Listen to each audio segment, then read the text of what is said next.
Support this podcast via our Patreon and get more writerly goodness. Visit patreon.com/nanocast to join up.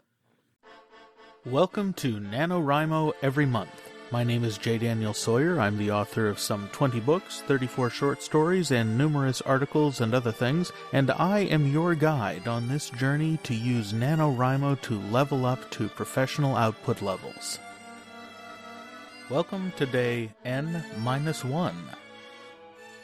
Tomorrow you're going to start your NaNoWriMo, the National Novel Writing Month, and if you're like most NaNoWriMo participants, particularly most first-timers, you'll have been thinking for quite a while about what kind of story you want to write. You may even have developed vast outlines and character sketches of the kind of depth that would embarrass role-playing gamers. I want to take a moment and encourage you to ignore them. Feel free to just ignore them and throw them out.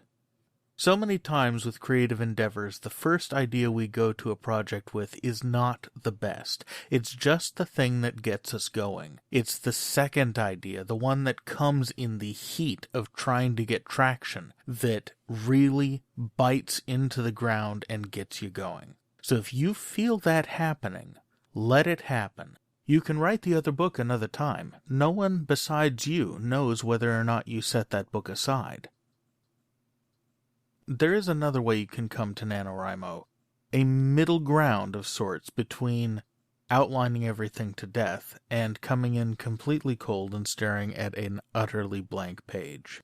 And that is to come up with what screenwriters call a slug line.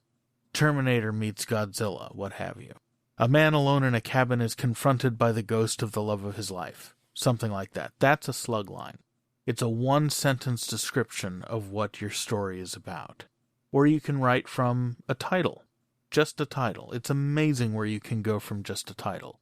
If you're an experienced writer, you'll know this, but if you're someone who's noodled at it as a hobby, you may not have quite twigged yet to the fact that ideas are easy.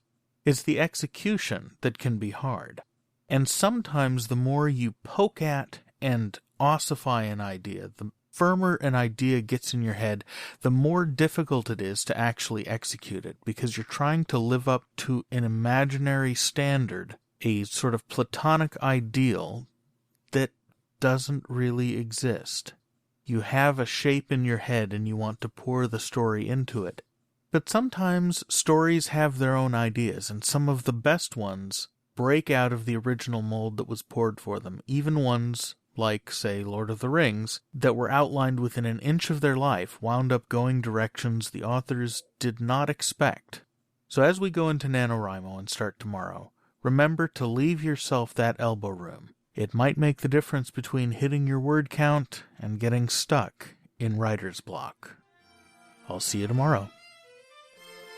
NaNoWriMo Every Month is written and presented by J. Daniel Sawyer and produced by Artistic Whispers Productions.